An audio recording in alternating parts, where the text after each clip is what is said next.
Hello दोस्तों, जरा सोचिए, सालों की मेहनत के बाद एक देश अपना संविधान बनाता है और फिर लागू होने के बस पहले ही साल में उसे बदलना शुरू कर देता है। आज हम भारत के संविधान के उन्हीं 5 संशोधनों की कहानी पर बात करेंगे जिन्होंने देश की शुरुआती दिशा को तय करने में एक बड़ा रोल निभाया है।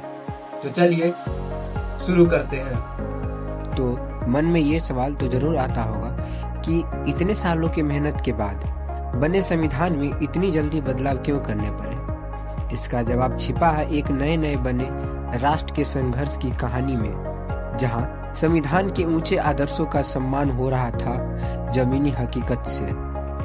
तो आइए इसी कहानी को समझते हैं और यह बदलाव कितनी तेजी से हुए, जरा इस पर गौर कीजिए। 1951 से 1955 के बीच, यानी सिर्फ 4 सालों के अंदर 5 संशोधन। यह दिखाता है कि आजाद भारत के सामने कितनी बड़ी चुनौती थी और उन्हें सुलझाने की कितनी जल्दी थी। तो चलिए कहानी शुरू करते हैं। पहले और शायद सबसे अहम संशोधन से। यह एक सीधी टक्कर थी। एक तरफ थे संविधान में दिए गए नागरिकों की मौलिक अधिकार और दूसरी तरफ थी सरकार की सामाजिक बराबरी लाने की जीत। तो असल मुद्दा यह था कि सरकार जमींदारी खत्म करके और पिछड़े वर्गों के लिए आरक्षण जैसे बड़े सामाजिक सुधारों को लागू करना चाहती थी, लेकिन अदालतें बार बार मौलिक अधिकारों का हवाला देकर इन कानूनों पर रोक लगा रही थी। सरकार का पूरा सुधार का एजेंडा एक तरह से रुक सा गया था। अब इस रुकावट को हटाने के लिए सरकार एक बहुत ही जबरदस्त समाधान लेकर आई। उन्होंने एक साथ कई मोर्चों पर काम किया। पहला, भाषण की आजादी पर उचित प्रतिबंध लगाए ताकि उसका गलत इस्तेमाल न हो। दूसरा, आरक्षण को संवैधानिक मान्यता दी। और तीसरा सबसे बड़ा कदम, भूमि सुधार कानूनों को अदालतों से बचाने के लिए एक सुरक्षा कवच तैयार किया गया और यही सुरक्षा कवच थी 9वीं अनुसूची। इसको एक जादुई बक्से की तरह समझ सकते हैं, जिसमें सरकार अगर कोई भी कानून डाल दे तो फिर अदालतें उसे छू भी नहीं सकती, भले ही वह मौलिक अधिकारों का उल्लंघन ही क्यों न करता हो। भूमि सुधार को बचाने के लिए यह एक बहुत ही शक्तिशाली हथियार था। तो कुल मिलाकर देखें तो इस एक संशोधन ने भारत में सामाजिक न्याय की पूरी दिशा ही बदल दी। इसके बिना आज हम जो भी भूमि सुधार और आरक्षण की नीतियां देखते हैं वो शायद कभी लागू ही नहीं हो पाती। ठीक है, तो पहले संशोधन ने तो सामाजिक उथल पुथल मचा दी, लेकिन देश चलाने के लिए कुछ और भी जरूरी बदलाव करने थे। दूसरा और तीसरा संशोधन ऐसे ही संशोधन थे जो देश के मशीनरी को ठीक से चलाने के लिए बहुत जरूरी थे। देखिए, दूसरा संशोधन यह पक्का करने के लिए था कि लोकसभा में सीटों का बंटवारा जनसंख्या के हिसाब से एकदम सही हो, जो कि लोकतंत्र के लिए बहुत जरूरी है। वही तीसरा संशोधन इकोनॉमिक मैनेजमेंट से जुड़ा था। इसने कपास और जूट जैसी जरूरी चीजों के व्यापार पर केंद्र को ज्यादा कंट्रोल दिया ताकि देश की अर्थव्यवस्था स्थिर रहे। पहले संशोधन के कुछ साल बाद ही सरकार को फिर से भूमि सुधार के मुद्दे पर लौटना पड़ा। चौथा संशोधन इसी दिशा में एक और मजबूत कदम था। इसको ऐसे समझिए कि पहला संशोधन तो राउंड 1 था। सरकार ने कानून बनाया, लेकिन अदालतें फिर भी कोई न कोई कानूनी रास्ता निकालकर उसे चुनौतियां दे रही थी। इसलिए चौथा संशोधन राउंड 2 की तरह था, जिसने उन सभी रास्तों को बंद कर दिया और सरकार को भूमि सुधार के लिए संपत्ति लेने का अधिकार और भी मजबूती से दे दिया। असल में इस संशोधन ने एक बात बिल्कुल साफ कर दिया था कि जब सामाजिक और आर्थिक सुधार की बात आएगी तो सरकार की शक्ति सबसे ऊपर होगी। यह दिखाता है कि सरकार अपने एजेंडे को लेकर पीछे हटने के लिए बिल्कुल तैयार नहीं थी। और अब हम आते हैं श्रृंखला के अंतिम संशोधन पे। यह आजादी के बाद भारत के सबसे बड़े प्रोजेक्ट में से एक की तैयारी के लिए एक बहुत ही महत्वपूर्ण कदम था।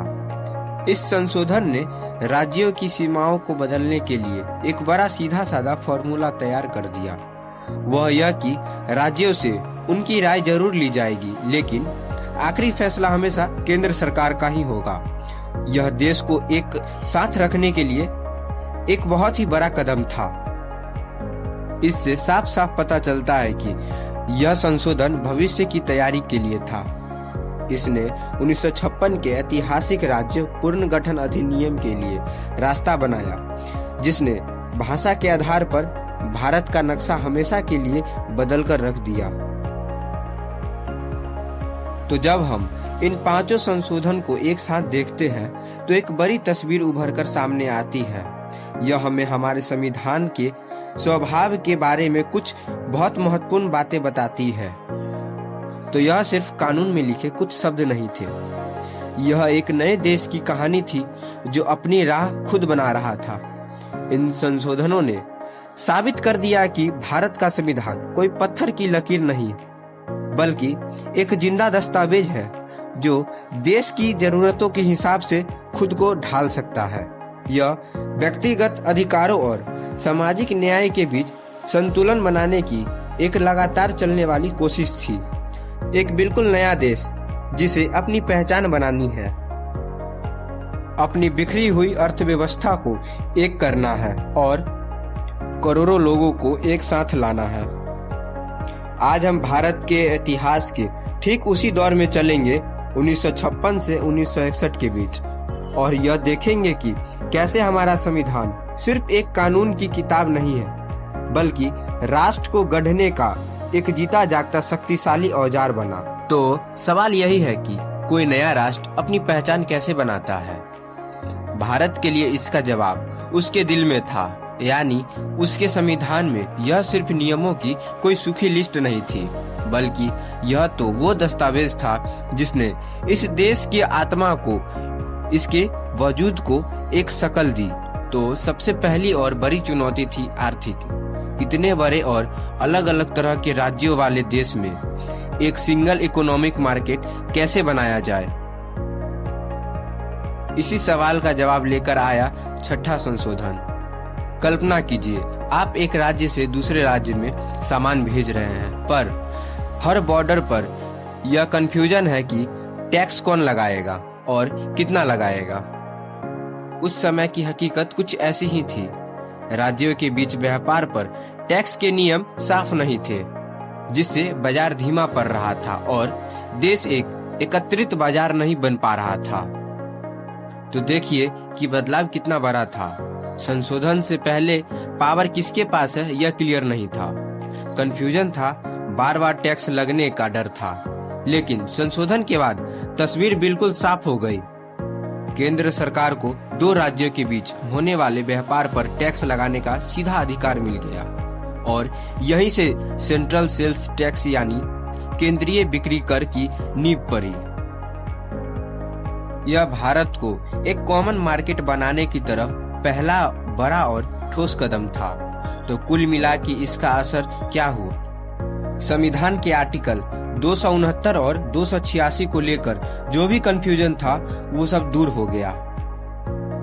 केंद्र और राज्यों की टैक्स शक्तियों को फिर से बांटा गया और सबसे बड़ी जरूरी बात, पूरे देश में एक समान, एक यूनिफॉर्म टैक्स सिस्टम बना, जिसने भारत को एक मजबूत आर्थिक इकाई के रूप में खड़ा कर दिया।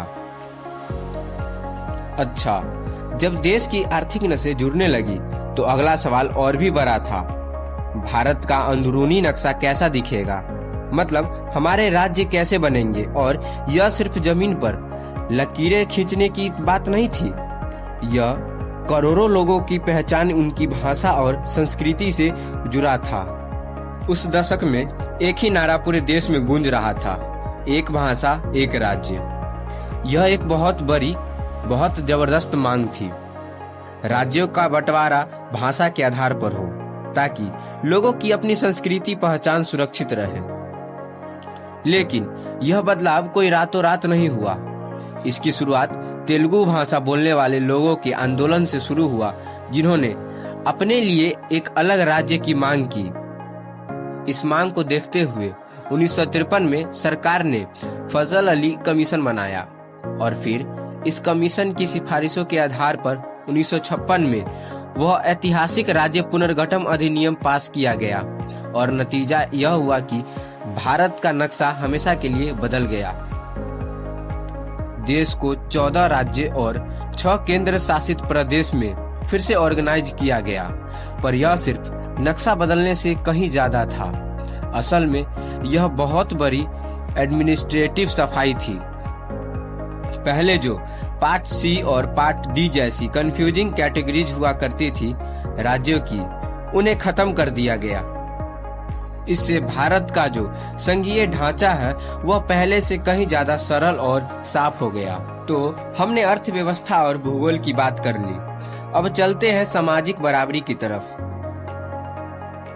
संविधान ने समाज के हाशिए पर खड़े समुदायों को राजनीतिक में जगह देने का वादा किया था और 8वें संशोधन ने उस वादे को और भी मजबूत किया। तो देखिए, हुआ यह कि संविधान के आर्टिकल 334 में एसटी और एससी समुदाय के लिए लोकसभा और विधानसभा में आरक्षण का इंतजाम किया गया था, लेकिन यह सिर्फ 10 साल के लिए था और यह अवधि 1960 में खत्म हो रही थी। तो फिर 8वें संशोधन ने क्या किया?